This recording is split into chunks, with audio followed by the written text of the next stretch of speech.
Hello friends, GK गौर education पर आप सभी का स्वागत है। 6 फरवरी को एसएससी जीडी एग्जाम के तीनों शिफ्ट के जीके जीएस का लगभग सारा क्वेश्चन इस वीडियो में लेकर आए हूँ। सारे के सारे क्वेश्चन रियल और जेन्युइन है, एक भी इसमें फेक क्वेश्चन आपको नहीं मिलेगा। देखिए दोस्तों, कुछ ऐसे टॉपिक हैं, 4 से 5 ऐसे टॉपिक हैं जिनसे 2025 के एसएससी जीडी एग्जाम में बार बार क्वेश्चन रिपीट हो रहे हैं और उन टॉपिक को मैं एक एक करके इसी चैनल पर कवर कर रहा हूँ। डेली एक क्लास आ रहा है, तो चैनल को सब्सक्राइब करके उन वीडियोज़ को देख लीजिए जिस टॉपिक से इस बार के एग्ज़ाम में क्वेश्चन बार बार रिपीट हो रहे हैं। ठीक है, तो अब चलिए फटाफट शुरू करते हैं। क्वेश्चन पूछा गया था, अर्जुन सिंह ध्रुवे का संबंध किससे है? ये थर्ड शिफ्ट का क्वेश्चन है। ठीक है, 6 फरवरी को थर्ड शिफ्ट में ये क्वेश्चन था, अर्जुन सिंह ध्रुवे का संबंध किससे है?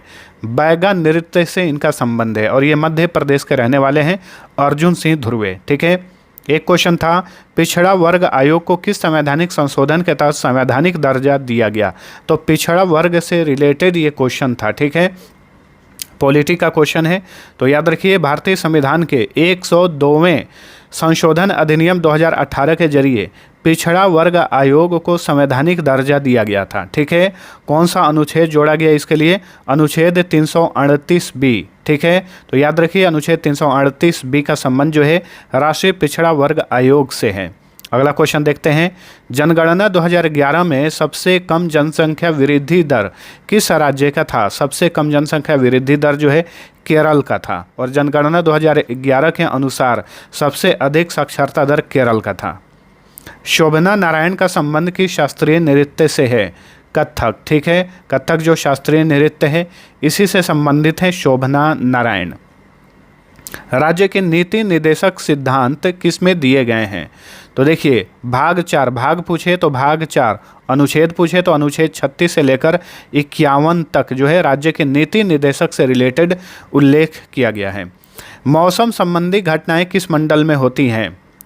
देखिए क्षोभ मंडल में मौसम संबंधी जो भी घटनाएं सभी क्षोभ मंडल में होती हैं। महाल नोबिस मॉडल को किस पंचवर्षीय योजना के साथ जोड़ा गया था? ये क्वेश्चन या तो ऐसे था या फिर ऐसे था कि दूसरी पंचवर्षीय योजना किस मॉडल पर आधारित थी। दोनों एक ही बात है, पीसी महाल नोबिस मॉडल पर आधारित थी दूसरी पंचवर्षीय योजना। और दूसरी पंचवर्षीय योजना की अवधि क्या थी? 1956 से लेकर 1961। ठीक है, क्रिकेट वर्ल्ड कप 2023 में सबसे अधिक विकेट लेने वाले गेंदबाज कौन थे? मोहम्मद शमी थे भारत के।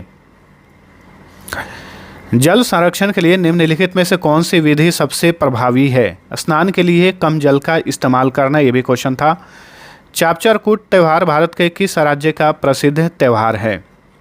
मिजोरम का। ठीक है, चापचर कूट त्यौहार जो है ये मिजोरम का बहुत ही प्रसिद्ध त्यौहार है। भारतीय गणराज्य का प्रथम नागरिक कौन होता है? राष्ट्रपति होता है। वर्तमान में द्रौपदी मुर्मू भारत की प्रथम नागरिक हैं। रामनाथ वी राघवन किस वाद्य यंत्र से संबंधित हैं? देखिए वाद्य यंत्र पर अभी मैंने आज ही वीडियो डाला है, जो लोग नहीं देखें जरूर देखिएगा, प्रत्येक शिफ्ट में यहाँ से क्वेश्चन आ रहा है। तो रामनाथ वी राघवन का संबंध मृदंगम से है। राज्य का संवैधानिक प्रमुख कौन होता है? राज्य का। ठीक है, राज्य का वैसे संवैधानिक प्रमुख होता है राज्यपाल, लेकिन याद रखिएगा मुख्यमंत्री राज्य का वास्तविक प्रमुख होता है, यानी सारी शक्तियाँ, असली शक्तियाँ जो है मुख्यमंत्री में होती हैं। सैफ फुटबॉल चैंपियनशिप 2023 का खिताब भारत ने जीता। इस चैंपियनशिप का आयोजन किस देश में किया गया था? देखिए 2023 में करंट अफेयर से क्वेश्चन आ रहा है स्पोर्ट्स का। सैफ फुटबॉल चैंपियनशिप 2023 का खिताब भारत ने जीता था। ठीक है, फाइनल में कुवैत को हराकर, और इस चैंपियनशिप का आयोजन भारत में ही किया गया था। निम्न में से कौन सी 2 नदियां हिमाचल प्रदेश में मिलती हैं? ये क्वेश्चन शायद 2 नदियां था या फिर ऐसे होगा कि निम्न में से कौन सी 2 जलधाराएं हिमाचल प्रदेश में मिलती हैं? तो जलधाराएं शब्द का इस्तेमाल किया गया था, नदियां शब्द का इस्तेमाल नहीं था, लेकिन आंसर तो एक ही होगा। चंद्रा और भागा नदियां हिमाचल प्रदेश के लाहौल स्पीति जिले में तांडी में मिलती हैं। ठीक है, तो ये 2 जलधाराएँ हैं, चंद्रा और भागा, ये हिमाचल प्रदेश में मिलती हैं। भांगड़ा नृत्य किस राज्य में लोकप्रिय है? पंजाब में सबसे ज़्यादा लोकप्रिय है भांगड़ा नृत्य। ऋग्वेद के मंत्रों को क्या कहा जाता है? अब यहाँ पे ध्यान दीजिए, देखिए ऋग्वेद में मंत्रों को ऋचा कहा जाता है और मंत्रों के समूह को सूक्त कहा जाता है। ठीक है, तो ऑप्शन में अगर किसी ने सूक्त किया होगा तो गलत हो जाएगा, ऋचा कहा जाता है। और इन मंत्रों का जो समूह होता है, ग्रुप होता है, उसे सूक्त कहा जाता है। और ऋग्वेद में सूक्त की संख्या कितनी है? 1028 है। और ऋचा की संख्या पूछे, यानी मंत्रों की संख्या पूछे, तो 10,600, कहीं कहीं 10,580 भी देखने को मिलता है। ठीक है, तो ऋचा यानी मंत्र की संख्या 10,600 है और सूक्त की संख्या 1028 है। रोजर बिन्नी किस खेल से संबंधित हैं? क्रिकेट से संबंधित हैं। और कल ही 5 फरवरी को पूछा था कि रोजर बिन्नी किस देश के लिए क्रिकेट खेलते थे? तो भारत के लिए। वर्तमान में ये बीसीसीआई के सचिव भी हैं। दूसरी पंचवर्षीय योजना में विकास दर कितना निर्धारित किया गया था? तो देखिए, निर्धारित किया गया था 4.5%, जबकि वास्तविक वृद्धि दर रही 4.27%, यानी दूसरी पंचवर्षीय योजना असफल रही थी। और दूसरी पंचवर्षीय योजना जो है ये पीसी महाल नोबिस मॉडल पर आधारित थी। ये भी क्वेश्चन तो पूछा ही गया, याद रखिए। नेक्स्ट, किसे सरहदी गांधी कहा जाता था? ठीक है, अब यहाँ पे एक बात और याद रखिए, सरहदी गांधी या फिर सीमांत गांधी किसे कहा जाता था? खान अब्दुल गफ्फार खान को। 2011 की जनगणना के अनुसार भारत के किस केंद्र शासित प्रदेश में साक्षरता दर सबसे कम है? एक शिफ्ट में ये भी क्वेश्चन पूछा हुआ था, शायद दूसरे शिफ्ट का ये क्वेश्चन है। तो दादरा एवं नगर हवेली इसका राइट आंसर था। 77.24% के साथ ये सबसे कम साक्षरता दर वाला भारत का केंद्र शासित प्रदेश है। एक क्वेश्चन था, भारतीय संविधान का अनुच्छेद 12 से 35 किससे संबद्ध है? ठीक है, तो 12 से 35 जो है ये भारतीय संविधान के भाग 3 में मौलिक अधिकारों से जुड़ा हुआ है। ठीक है, तो मौलिक अधिकारों का उल्लेख अनुच्छेद 32 से लेकर 35 के बीच में किया गया है। क्वेश्चन पूछे कि मौलिक अधिकारों की रक्षा कौन करता है? भारत का सुप्रीम कोर्ट। निम्न में से किस गायक ने 1993 में एक दिन में 28 गाने रिकॉर्ड करके रिकॉर्ड बनाया? तो देखिए, एक ही दिन में 28 गाने रिकॉर्ड करने का ये रिकॉर्ड कुमार सानू के नाम पर है और उन्होंने 1993 में ये उपलब्धि हासिल की थी। एक क्वेश्चन था, 2022 में भारत में थॉमस कप किस देश के विरुद्ध भारत ने थॉमस कप किस देश के विरुद्ध जीता था? ठीक है, इंडोनेशिया के विरुद्ध। थॉमस कप का संबंध बैडमिंटन से है। इस क्वेश्चन पे थोड़ा सा डाउट लग रहा है, हालांकि बच्चा ने शेयर किया है, लेकिन एक बार बताइए फर्स्ट शिफ्ट, सेकंड शिफ्ट या थर्ड शिफ्ट, किस शिफ्ट में ये क्वेश्चन पूछा गया था? ठीक है, साजिबू चेरा ओबा किस राज्य का उत्सव है? तो ये मणिपुर का उत्सव है। ठीक है, मणिपुर में जो मेइती जनजाति है उन्हीं लोगों का ये नया साल का त्यौहार होता है। इसे मणिपुरी नव वर्ष भी कहा जाता है, साजिबू चेरा ओबा को। आर्य समाज के संस्थापक कौन थे? आर्य समाज के संस्थापक थे दयानंद सरस्वती। इन्होंने 10 अप्रैल 1875 को आर्य समाज की स्थापना की थी।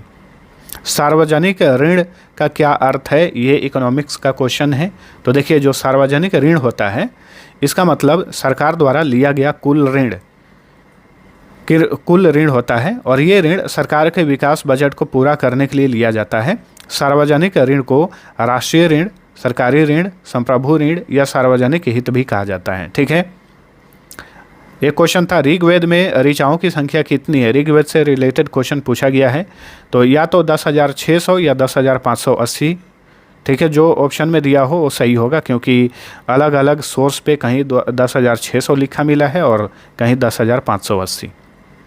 संगीत नाटक अकादमी की स्थापना कब हुई थी? 1953 में हुई थी। ठीक है, पंचवर्षीय योजनाओं का प्राथमिक उद्देश्य क्या था? पंचवर्षीय योजना से रिलेटेड प्रत्येक शिफ्ट में 1 या 2 क्वेश्चन पूछ ही रहा है। तो देखिए, इसके 4 मुख्य उद्देश्य थे: विकास, आधुनिकीकरण, आत्मनिर्भरता और समता। भारत में कुल कितनी पंचवर्षीय योजनाएं चली? 12। 12वीं पंचवर्षीय योजना कब से कब तक था? 2012 से 2017 के बाद जो है कोई भी पंचवर्षीय योजना भारत में लागू नहीं की गई है। एक क्वेश्चन था, वेदों की ओर लौटो का नारा किसने दिया? दयानंद सरस्वती ने। ठीक है, राजकोषीय घाटा क्या है? इकोनॉमिक्स का क्वेश्चन है। तो राजकोषीय घाटा तब होता है जब सरकार अपने खर्च से ज़्यादा पैसे खर्च करती है, मतलब अपने कमाई से ज़्यादा। ठीक है, अपने कमाई से ज़्यादा पैसे खर्च करती है तो इसे राजकोषीय घाटा कहा जाता है। ये सरकार की कुल आय और व्यय में अंतर होता है। राजकोषीय घाटे को आमतौर पर देश के सकल घरेलू उत्पाद के प्रतिशत के रूप में दिखाया जाता है। रानाप्पा नृत्य का संबंध किस राज्य से है? तो ये जो है रानाप्पा नृत्य का संबंध ओडिशा से है। खेलो इंडिया यूनिवर्सिटी गेम्स का कौन सा संस्करण 2023 में उत्तर प्रदेश में हुआ? 2023 में स्पोर्ट्स, एक बार देख लीजिए 2023 वाले स्पोर्ट्स आप सभी लोग, ठीक है। तीसरा संस्करण था जो उत्तर प्रदेश में हुआ था और 2024 में पिछले साल चौथा संस्करण उत्तर पूर्वी राज्यों में किया गया था। भारत के सभी उत्तर पूर्वी राज्य जो थे वो मेजबान थे। शिवरामन समिति का संबंध किससे? देखिए, किसी स्टूडेंट ने बोला है कि शिवरामन समिति पूछा था और किसी ने बोला है कि रंगराजन समिति पूछा था, तो दोनों बता दे रहा हूँ। शिवरामन समिति का संबंध जो है नाबार्ड बैंक से है, वहीं रंगराजन समिति का जो है ये समिति जो बोली थी गरीबी का अनुमान लगाने के लिए समिति का गठन किया गया था। सांझी पर्व मुख्य रूप से कहाँ मनाया जाता है? तो दिल्ली, पंजाब, हरियाणा और उत्तर प्रदेश में। 1993 में भारत पहली बार दक्षिण एशियाई फुटबॉल चैंपियन बना। ये टूर्नामेंट कहाँ हुआ था? तो देखिए, पहले इस टूर्नामेंट को सार्क गोल्ड कप कहा जाता था। 1993 में भारत जीता था और इसका आयोजन किया गया था पाकिस्तान के लाहौर में। ऋग्वेद में सतलुज नदी को किस नाम से जाना जाता है? ये भी एक क्वेश्चन था, ये थर्ड शिफ्ट का क्वेश्चन है। तो देखिए, ऋग्वेद में सतलुज नदी को शतुद्री के नाम से जाना जाता है और इसे शतद्रु भी कहा जाता है। भारत के 7 सिस्टर राज्यों में किसकी साक्षरता दर सबसे कम है? थर्ड शिफ्ट का ये क्वेश्चन है। अरुणाचल प्रदेश इसका राइट आंसर होगा। तो देखिए, ये कम पूछा था या ज़्यादा पूछा था? शायद ज़्यादा पूछा था, ठीक है, कि 7 सिस्टर राज्यों में किसकी साक्षरता दर सबसे अधिक है? तो सबसे अधिक जो है मिजोरम का है और सबसे कम अरुणाचल प्रदेश का है। इनमें से कौन सा अनुच्छेद समाज के गरीब और कमज़ोर वर्ग के लिए मुफ्त विधिक सहायता प्रदान करता है, यानी कानूनी सहायता प्रदान करता है फ्री में? अनुच्छेद 39 का ए। एक था, किस भारतीय नृत्यांगना को पद्मश्री, पद्म भूषण और पद्म विभूषण पुरस्कार मिला? यामिनी कृष्णमूर्ति को, ठीक है। भारतनाट्यम और कुचिपुड़ी जैसे शास्त्रीय नृत्य में इन्हें प्रसिद्धि हासिल थी, यामिनी कृष्णमूर्ति को, ठीक है। 7वीं पंचवर्षीय योजना में किस पर जोर दिया गया? 7वीं पंचवर्षीय योजना की अवधि थी 1985 से 90, ठीक है। खाद्य, अनाज उत्पादन, रोजगार और उत्पादकता पर ध्यान दिया गया था 7वीं पंचवर्षीय योजना में।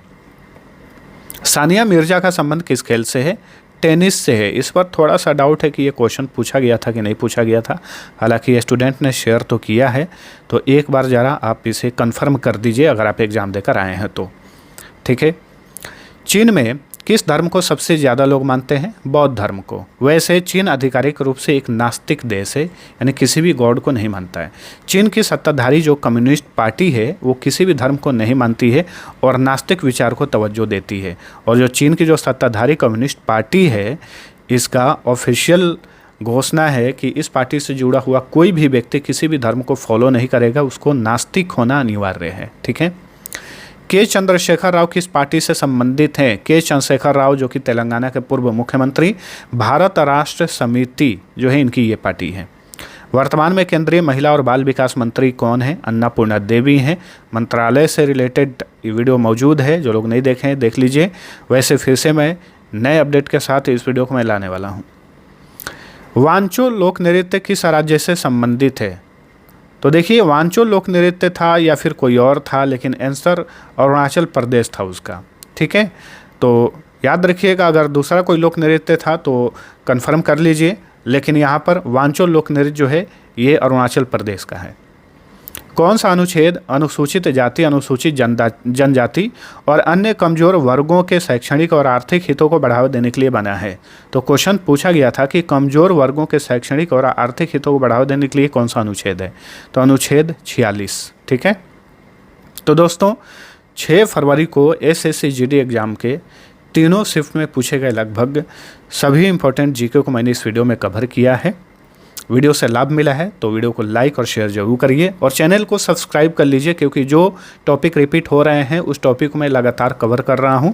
तो नोटिफिकेशन पाने के लिए, नोटिफिकेशन जल्दी मिल जाए उसके लिए सब्सक्राइब जरूर करिएगा।